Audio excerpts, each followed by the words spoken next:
Hello everyone, कैसे हैं आप सभी। आशा करती हूँ आप सभी अच्छे होंगे। पीएससी स्टडी में आप सभी का स्वागत है।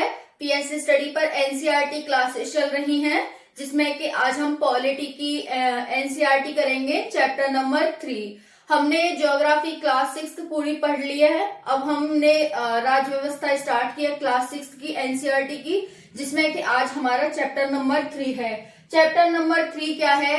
गांव की प्रगति और सामुदायिक विकास। गांव की प्रगति और सामुदायिक विकास, ये आज का हमारा चैप्टर है। कल हमने चैप्टर 2 पढ़ा था, जिसमें हमने पढ़ा था हमारे गांव का बदलता स्वरूप। ये चैप्टर 2 था।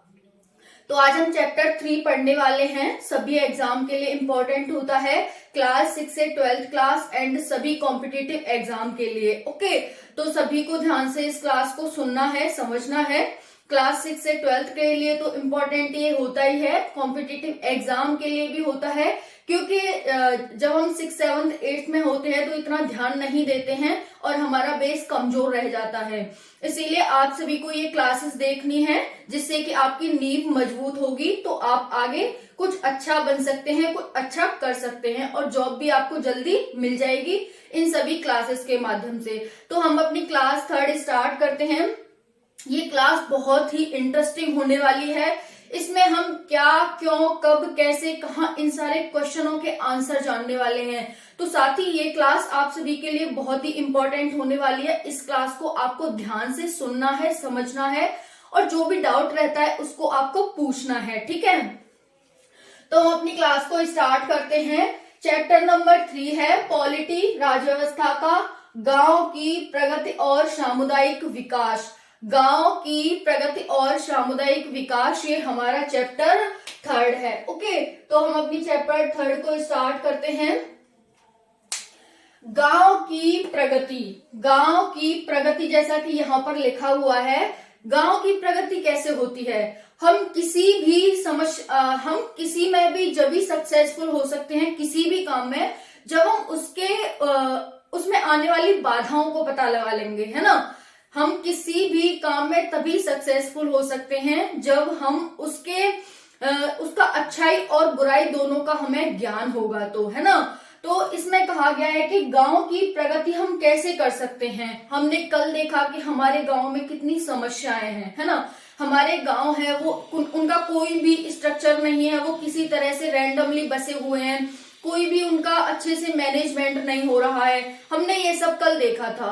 तो जब हमें किसी भी चीज की प्रगति करनी है तो हमें देखना होगा कि इसको हम क्या, इसके लाभ हो सकते हैं और क्या इसकी हानि हो सकती है। तो गांव की प्रगति और सामुदायिक विकास। सामुदायिक विकास का मतलब क्या होता है? सभी का विकास, सभी को मिलकर के विकास और सभी का विकास, है ना। तो यहाँ पर देख सकते हैं गांव की प्रगति, ठीक है। अब हम गांव की प्रगति करने वाले हैं। गांव की प्रगति कैसे हो हम देखेंगे। यहाँ पर देखो, गांव की प्रगति जब भी हो सकती है जब उसमें आने वाली बाधाएं, उसमें आने वाली समस्याएं, उसमें होने वाला पिछड़ापन के कारणों को खोजा जा सकता है, तभी हम गांव की प्रगति कर सकते हैं। हमें पता है गांव में हमारे बहुत सारी समस्याएं हैं। हमें पता है कि हमारे गांव पिछड़े हैं। अब पिछड़े हैं तो उन्हें सुधारा कैसे सुधारा जाए? तो उनमें जो कमियां हैं उन पे हमें फोकस करना होगा, जिससे कि हम उस समस्या का समाधान खोज सकते हैं। और जब समस्या का समाधान हो जाएगा तो जो हमारी प्रॉब्लम है वो अपने आप ही सॉल्व हो जाएगी, है ना। तो हमें अगर गांव की प्रगति करनी है तो उसमें जो आने वाली बाधाएं हैं, समस्याएं हैं, पिछड़ापन है जो हमारे गांव में, उसके कारणों को खोजना होगा कि आखिर इस समस्या का ये समस्याएं हैं क्यों, है ना। तो हम इस चैप्टर में यही देखने वाले हैं। देखो, पहले हम देखेंगे कि अगर हमें गांव की प्रगति करनी है तो हमें समस्याओं को खोजना होगा। तो चलो समस्याएं खोजते हैं। पहली है असमानता। हमारे गांव में सबसे बड़ी समस्या क्या है? असमानता। दूसरा है जाति प्रथा। तीसरा है कर्ज की समस्या। चौथा है सामाजिक कुप्रथाएं। पांचवा है अंधविश्वास और अज्ञानता। छठा है स्त्रियों की स्थिति। ये हमारे गांव की समस्याएं हैं। असमानता, जाति प्रथा, कर्ज की समस्या, सामाजिक कुप्रथाएं, अंधविश्वास और अज्ञानता, स्त्रियों की स्थिति। अगर हम इनको सुधार लें तो हमारे गांव भी विकसित हो जाएंगे, वो भी प्रगति करने लग जाएंगे। तो अब हम देखने वाले हैं कि इन समस्याओं को कैसे सुधारा जाए। जो हमारे गांव में असमानता है उसको कैसे सुधारा जाए, उसको कैसे खत्म किया जाए। तो देखो यहाँ पर असमानता क्यों है, पहले हम देखेंगे कि भाई असमानता तो हमने कह दिया, लेकिन इतना कहने से तो काम नहीं चल रहा। असमानता है तो क्या है ये असमानता, चलो देखते हैं। ये है बड़े किसान। गांव में क्या होते हैं, अधिकतर तो किसान ही होते हैं। जिनके पास खेती होती है यानी कि खेत होता है उनको किसान कहा जाता है। ज्यादा खेत होता है उनको जमींदार कहा जाता है। कम खेत होता है उनको किसान कहा जाता है। नॉर्मल खेत होता है, जैसे ज्यादा खेत हुआ उनको जमींदार कह दिया, कम खेत है उनको हमने छोटे किसान कह दिया, थोड़ा सा उनसे ज्यादा खेत है तो हमने उन्हें बड़े किसान कह दिया, बहुत ज्यादा खेत है तो हमने जमींदार कह दिया। जिसके पास खेती नहीं है तो अलग अलग काम कर रहे हैं, कोई लोहार है, कोई नाई है, कोई बढ़ई है, कोई कुम्हार है, इस तरह से काम कर रहे हैं जिनके पास खेती नहीं है। ठीक है, तो यहाँ पर असमानता है क्या, बड़े किसान और जमींदार। बड़े किसान यानी कि जमींदार, छोटे किसान और भूमिहीन किसानों में असमानता है। किसमें, बड़े किसान जिन्हें हम जमींदार कहते हैं, छोटे किसान और भूमिहीन किसान। बड़े किसान का मतलब बहुत सारी जमीन है जिनको हम जमींदार कहते हैं। छोटे किसान जिनके पास थोड़ी ही जमीन है, अपने पेट का पालन कर सकते हैं वहां से, ये हो गए छोटे किसान। भूमिहीन किसान जिनके पास कोई भी जमीन नहीं है बल्कि वो अपने अनाज के लिए बड़े किसानों पर, जमींदारों पर आश्रित हैं, उनको हम भूमिहीन किसान कहते हैं। इनके बीच में असमानता है, ये कह रहा है कि इनके बीच में क्या है, असमानता है। अगर हम इस असमानता को दूर कर दें, यानी जो बड़े किसान हैं, जो बड़े जमींदार हैं और जो भूमिहीन हैं, इनके बीच में जो असमानता है कि बड़े किसान हैं, बड़े जो जमींदार हैं वो भूमिहीनों पर अपना राज चलाते हैं, शासन चलाते हैं, उन्हें गुलाम बना करके रखते हैं, तो इससे असमानता क्रिएट हो गई है ना। अगर हम इस असमानता को खत्म कर दें तो हो सकता है हमारे गांव प्रगति करने लगे। अब इस असमानता को कैसे खत्म किया जाए, चलिए देखते हैं। देखो यहाँ पर दिखाया गया है इस समस्या का क्या समाधान है। ठीक है, तो समाधान यहाँ पर बताया गया है, देखते हैं। ये कह रहा है कि भूमि के पुनः बंटवारे की आवश्यकता है। जो बड़े किसान, छोटे किसान और जो भूमिहीनों में जो जमीन हमारी बटी हुई है उससे असमानता क्रिएट हो रही है। तो ये कह रहा है कि इस असमानता को खत्म करने के लिए हमें क्या करना होगा कि भूमि का दोबारा से बंटवारा करना होगा। भूमि का बंटवारा करना होगा मतलब सभी को हमें भूमि का हक देना होगा, ये कहना चाह रहा है। ठीक है, तो आप सभी को यहाँ पर समझ आ गया होगा कि जो असमानता है उसे हम कैसे खत्म कर सकते हैं। हमने यहाँ देखा कि किसानों में छोटे किसान, बड़े किसान, जमींदार और भूमिहीनों में असमानता है। अब इस असमानता को क्यों है, यह असमानता भूमि की वजह से। अगर हम भूमि का ही दोबारा से बंटवारा कर दें, सभी को भूमि दे दें तो ये असमानता खत्म हो जाएगी। तो पहला हमारा ये है इसका जो हम इसका समाधान खोजना चाह रहे हैं कि असमानता है क्या और इसको कैसे खत्म किया जा सकता है। दूसरा है जाति प्रथा। दूसरा क्या है, जाति प्रथा। अब जाति प्रथा है तो जाति प्रथा को हम कैसे खत्म करें, चलिए देखते हैं। जाति प्रथा पहले तो है क्या, है ना, हमें यही देखना होगा कि जाति प्रथा है क्या। तो यहाँ पर है ऊंची नीची जातियां। ऊंची नीची जातियां आपने देखा होगा, ब्राह्मण हो गए, पंडित हो गए, नाई हो गए, ठीक है, अलग अलग जातियां होती हैं। तो ऊंची जातियां और नीची जातियों में गांव हमारे बटे हुए हैं। ठीक है, जाति पाति भेदभाव है। जाति पाति में बहुत ज्यादा भेदभाव होता है। कोई उसके घर नहीं बैठ सकता, कोई उसके घर नहीं बैठ सकता, कोई उसके घर का नहीं खा सकता, कोई उसके घर का नहीं खा सकता।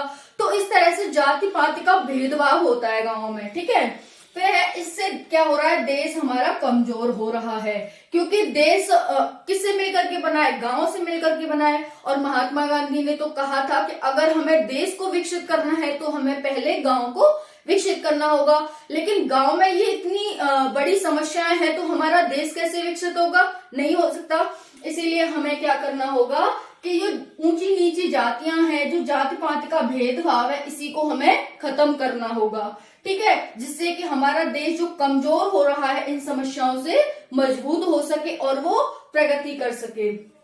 ठीक है, जाति पाति आपने देख लिया कि जाति प्रथा क्या है, ये क्या समस्या है। अब इसका निदान क्या हो सकता है, इसका क्या समाधान हो सकता है, अब हम ये देखने वाले हैं। जाति पात आपको समझ में आ गया, ऊंची नीची जातियां, जाति पाति का भेदभाव को ही एक जाति प्रथा ये समस्या है गांव में, और इसको कैसे खत्म किया जाए देखते हैं। सामाजिक समानता का होना अति आवश्यक है। अगर हमें जाति प्रथा को खत्म करना है तो हमें सामाजिक समानता लानी होगी। सामाजिक समानता का मतलब सभी समान है, कोई ऊंचा नहीं है, कोई नीचा नहीं है। हमें इस जाति भेदभाव को खत्म करना होगा, जाति प्रथा को खत्म करना होगा, तभी जाकर के ये समानता आ सकती है। और जब समानता होगी, जैसे आप देखते हैं गांव में जाति पाति का भेदभाव होता है, लेकिन शहरों में इतना नहीं होता है। हम पता ही नहीं लगा पाते हैं कि कौन किस जाति का है ना। तो हमें गांव में भी ऐसा ही माहौल बनाना होगा, और हमें शहरों में फर्क भी नहीं पड़ता, हम किसके हाथ का कैसा खा रहे हैं, किसकी कौन सी जाति है, हमें इतना फर्क भी नहीं पड़ता, क्योंकि हम सोचते हैं कि या तो चलता है ये। ठीक है, तो यही माहौल हमें गांव में भी डेवलप करना होगा कि जाति पाति कुछ नहीं होता है। ठीक है, सभी को भगवान ने बनाया है और सभी एक ही हैं। ओके, तो तभी हम जाकर इस जाति प्रथा को खत्म कर पाएंगे। तो दूसरा पॉइंट था हमारा जाति प्रथा, और जाति प्रथा को हम कैसे खत्म कर सकते हैं, समानता ला करके, है ना। कोई जाति पाति नहीं होता, सभी एक समान है, सभी को भगवान ने बनाया है, इस तरह से। नेक्स्ट है, तीसरी बड़ी समस्या है गांव में कर्ज की समस्या। तीसरी बड़ी समस्या क्या है, कर्ज की समस्या। अब कर्ज की क्या समस्या है देख लेते हैं। देखो, महाजन होते हैं, आपने महाजनों का नाम सुना होगा, गांव में महाजन होते हैं, जमींदार होते हैं। अब महाजन और जमींदारों से छोटे किसान वह भूमिहीन कर्ज में फंस जाते हैं। जैसे महाजन होते हैं जिनका काम ही होता है पैसा देना, कोई भी गरीब उनके पास आया, कोई भी जिसको भी जरूरत पड़ी, चलो महाजन के पास चलते हैं और तुरंत उन्हें कर्जा मिल जाता है। लेकिन उनकी जो दर होती है, उनकी जो रेट होती है पैसा देने की, वो बहुत ही महंगी होती है, बहुत ही ऊंची होती है ना, बहुत ही ज्यादा होती है। सेम जमींदार हो गए, पैसे तो इनसे तुरंत मिल जाते हैं, लेकिन इनकी जो रेट होती है, दर होती है पैसे देने की, वो बहुत ही ऊंची होती है, बहुत ही महंगी होती है।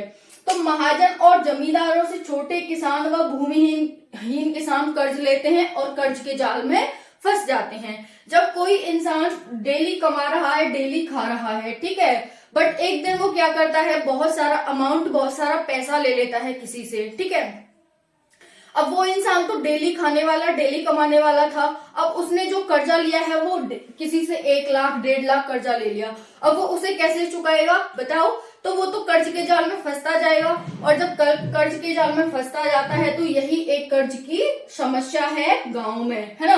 तो इसको हमें कैसे खत्म करना होगा, इस कर्ज की समस्या को। तो आइए देखते हैं इसका समाधान क्या हो सकता है, कर्ज की समस्या से निजात पाने का, है ना। तो हम यहाँ देखने वाले हैं, देखो यहाँ पर है, क्षेत्रीय ग्रामीण बैंकों, सहकारी बैंकों एवं सहकारी समितियों की स्थापना करनी होगी। जैसे सरकार ने बहुत सारा नाबार्ड की स्थापना क्यों की, ताकि वो लघु जो किसान है हमारे, उनको सस्ते दाम पर कर्जा दिया जा सके, सस्ते दाम पर पैसा उपलब्ध कराया जा सके, जिससे कि वो अपने खाद की उपलब्धता कर सकें। और जो होता है पशुपालन के लिए, उन्हें बहुत सारी उनके खाद्यान्न की जरूरत होती है, तो उसको पूरा कर सके। इसके लिए सरकार ने नाबार्ड जैसी बैंक की स्थापना की, है ना। तो वैसे ही सरकार को क्या करना होगा, क्षेत्रीय ग्रामीण बैंकों, सहकारी बैंकों एवं सहकारी समितियों की स्थापना करनी होगी, ताकि रियायती दरों पर ऋण की उपलब्धता हो सके। तो ऋण, जो हमारा कर्ज की समस्या है गांव में, उससे हम कैसे निजात पा सकते हैं। तो हम उससे निजात पा सकते हैं कि सरकार को क्षेत्रीय ग्रामीण बैंकों की, सहकारी बैंकों की और सहकारी समितियों की स्थापना करनी होगी, ताकि रियायती दरों पर ऋण की उपलब्धता हो सके, और जो ये हमारे जो किसान होते हैं वो ऋण के जाल में फंसे चले जाते हैं, उससे वो बचा जा सके, उन्हें बचाया जा सके, है ना। ठीक है, हमने असमानता देख ली कि असमानता क्या है, छोटे बड़े किसानों में के बीच जो भेदभाव है उसी को असमानता कहा गया है। ठीक है, उससे इस समस्या से हम कैसे निजात पा सकते हैं। तो भूमि के बंटवारे कर दें तो इससे हम निजात पा सकते हैं। दूसरी जाति प्रथा की समस्या हो गई, जो जातियों में ऊंच नीच का भेदभाव है, ऊंची जाति नीची जाति, अगर हम इसको खत्म कर दें और समानता ले आए तो हमारी इसका समाधान हो जाएगा। तीसरा था कर्ज की समस्या। कर्ज की समस्या महाजन और जमींदारों से जो हमारे छोटे किसान और भूमिहीन है वो कर्जा लेते हैं। अगर उनको हम रियायती दर पर कर्ज उपलब्ध करा दें, ऋण उपलब्ध करा दें, तो इस समस्या का भी समाधान हो जाएगा। जब उन्हें रियायती दर पर ऋण उपलब्ध हो जाएगा, पैसा उपलब्ध हो जाएगा, तो इस कर्ज की समस्या से उन्हें बचाया जा सकता है। ठीक है, हमारे ये 3 पॉइंट यहाँ पर हो गए। अब चौथा पॉइंट क्या कह रहा है? सामाजिक कुप्रथाएं। अब गांव में सामाजिक कुप्रथाएं क्या हैं, है ना? पहले हम देखेंगे कि ये सामाजिक कुप्रथाएं होती क्या हैं। जैसे दहेज प्रथा, धार्मिक कर्मकांड, रीत रिवाज, शादी, मुंडन, व्यर्थ का खर्चा धीरे धीरे कर्ज में डुबा देता है। लोग जब जैसे दहेज हो गया, दहेज प्रथा एक बहुत बड़ी समस्या है। ये शहरों में तो नहीं है, लेकिन गांव में ये अभी भी चल रही है, बहुत बड़े लेवल पर चल रही है। ठीक है, तो दहेज प्रथा एक बहुत बड़ी समस्या है। इंसान दहेज देने लायक नहीं होता, लेकिन फिर भी उस पर प्रेशर बनाया जाता है कि वो हमें ये दे दहेज में, वो दे दहेज में। तो इंसान कर्जा लेकर के इसको पूरी करता है डिमांड को। ठीक है, तो दहेज प्रथा एक समस्या हो गई। धार्मिक कर्मकांड, लोग बड़े बड़े आयोजन करवाते हैं कि भाई ये वाला देवता हमसे रूठ गया, ये वाला देवता हमसे रूठ गया, ये वाला देवता, तो उसके लिए बहुत बड़े बड़े कर्मकांड करवाए जाते हैं, जिनको हम धार्मिक कर्मकांड कहते हैं। फिर हो गया यहाँ पर बहुत सारी रीति रिवाज होते हैं। ठीक है, पैसा नहीं है इंसान, फिर भी उन रीति रिवाजों को निभाता है, तो कर्जा लेकर के निभाता है। शादी हो गई, मुंडन हो गए, भाई अगर किसी के पास पैसा नहीं है तो शादी के लिए वो कर्जा लेता है। ठीक है, तब अच्छी शादी होनी चाहिए, एक स्टैंडर्ड लेवल की, है ना। मुंडन हो गया, मुंडन पर भी लोग बड़े बड़े आयोजन करते हैं। व्यर्थ का खर्चा भी बहुत करते हैं, तो जिससे क्या होता है, ये धीरे धीरे जो हमारी सामाजिक कुप्रथाएं ये बढ़ती जा रही हैं और लोगों को कर्ज के जाल में डुबाती जा रही हैं। तो सामाजिक कुप्रथाएं भी एक बहुत बड़ी समस्या है, गांव की प्रगति में एक बाधा है ना। अब इस सामाजिक कुप्रथा को हम कैसे खत्म करें, इसका क्या समाधान हो सकता है, चलिए देखते हैं। तो इस सामाजिक कुप्रथा को खत्म किया जा सकता है अगर हम शिक्षा और जागरूकता के माध्यम से इस कुरीतियों को खत्म कर सकते हैं। अगर हम शिक्षा और जागरूक कर दें लोगों को, गांव के लोगों को, तो इस समस्या का समाधान किया जा सकता है। ओके, तो यही है इस 4th पॉइंट का। अनेक सामाजिक कुप्रथाएं जैसे दहेज प्रथा, धार्मिक कर्मकांड, रीति रिवाज, शादी, मुंडन, व्यर्थ का खर्च, ये सब। ठीक है, तो ये सामाजिक कुप्रथा है। सामाजिक कुप्रथा का मतलब समझ रहे हो ना, एक बहुत बड़ी खाई डेवलप कर देती है ये अमीर और गरीब के बीच में, है ना। तो अगर हम इसे खत्म कर दें तो हमारे जो गांव की समस्या है वो उससे निजात पाया जा सकता है, उसे खत्म किया जा सकता है और उसकी प्रगति हो सकती है। नेक्स्ट है अंधविश्वास और अज्ञानता। अंधविश्वास और अज्ञानता ये हमारा 5th पॉइंट है। कैसे अंधविश्वास और अज्ञानता? जैसे निरक्षरता ग्रामीण विकास में बाधा है। लोग अभी इतना ज्ञान नहीं है, लोगों को अभी भी अज्ञान है ना। कुछ उन्हें प्रैक्टिस के माध्यम से हो चुका है बहुत सारा ज्ञान, लेकिन फिर भी उन्हें बहुत सारा ज्ञान नहीं है, अभी वो अज्ञान है। फिर है निरक्षरता, ग्रामीण विकास में बहुत बड़ी बाधा है। अज्ञानता के कारण परिवार नियोजन जैसे अच्छे कार्यक्रमों का भी लोग विरोध करते हैं। जो परिवार नियोजन है हमारा कार्यक्रम, उसका भी लोग विरोध करने लगते हैं, क्योंकि वो अभी अज्ञान है, उन्हें शिक्षा का अभाव है, वो निरक्षर है। अब इस समस्या से कैसे निजात पाया जाए कि उनका अंधविश्वास और अज्ञानता दूर की जा सके, तो देखते हैं। शिक्षा, स्वास्थ्य जैसी सुविधाएं उपलब्ध करा करके हम इस समस्या का समाधान पा सकते हैं। क्या? शिक्षा और स्वास्थ्य जैसी सुविधाएं उपलब्ध करा करके हम इस समस्या से निजात पा सकते हैं। कौन सी समस्या से? अंधविश्वास और अज्ञानता से, है ना। तो इस समस्या का समाधान क्या है? तो इसका समस्या का समाधान है शिक्षा, स्वास्थ्य की उपलब्धता।